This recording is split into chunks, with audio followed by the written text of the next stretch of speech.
Hello, you guys. The light is really weird because the sun is coming through the trees on me, but that's fine. Today I just wanted to talk about something kind of random, but on my heart lately. And I want to talk about 6 or 7 things that I would definitely do different if I had a third baby, and things I'm trying to do different with the kids that I currently have now, whether I have a third baby or not. It's just kind of on my heart lately, so I just wanted to talk to you guys about it. First of all, I would definitely be minimalistic. Well, when we moved to this house last year, I got rid of every stitch of baby clothing and all of the little bottles and passies and everything that came along with babies pretty much.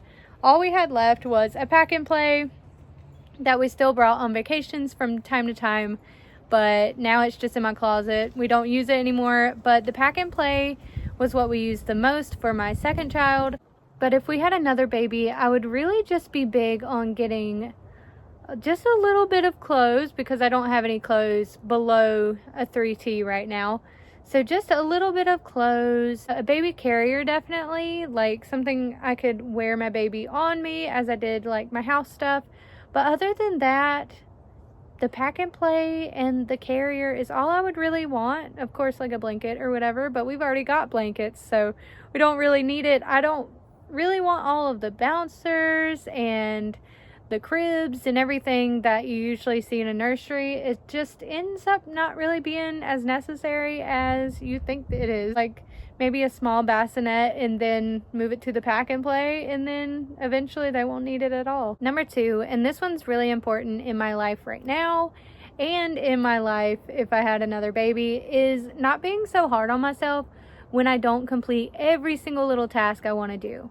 Because I do homeschool and cook and make sure the house is clean, dishes, laundry, and I also have a marketing job. So the list goes on and on a little bit. And if you add another baby to that mix, I would be kind of drowning in things. But yes, that is something that I really didn't let myself have a break when I had the first 2, because I was like, oh, everything needs to get done a certain way at a certain time, blah blah blah. But now I've chilled out on that a lot because I'm pretty go with the flow with homeschool, and we have to be, as moms, especially with rambunctious boys, we just have to go with the flow. Number 3 is I would actually let people help me. I have a fatal flaw of wanting to do everything on my own, besides my husband, of course, and sometimes my mom. But I wouldn't even mind maybe getting a nanny or getting a little bit of help cleaning the house if I had another baby. Because my husband and I moved into our first little place, which was a little 2-bedroom trailer, when we were 7 months pregnant with my first son 6 years ago. And I just wanted to prove to everybody that I've got this. I'm going to do everything on my own and take care of my family, take care of things. And I did it, but I was stressed out all the time, and I don't think I proved anything to anyone. I could have used some more help than I got. And then my second child had really bad lactose intolerance and colic, and I was afraid for anybody else to watch him because they couldn't tend to him like I could. And so up until almost last year, really, I didn't let anybody help me with the boys. And now that they're almost 6 and 3, yeah, I need a little break here and there. And if I had another baby, I would definitely be more open to letting somebody, watch the kids. But I'd be more so wanting somebody to come in my home and be with us and help me with the house, or maybe homeschool, but me still be there. I don't know if that makes sense. But definitely I would ask my mom for date night every now and then, stuff like that, stuff I don't know why I was denying it for myself. Number 4, I would cuddle all the time and not worry about what anybody said, because I let it get to me in the first couple years of being a mom, and people were like, oh, never co-sleep, or oh, don't hold your baby too much, you'll spoil them.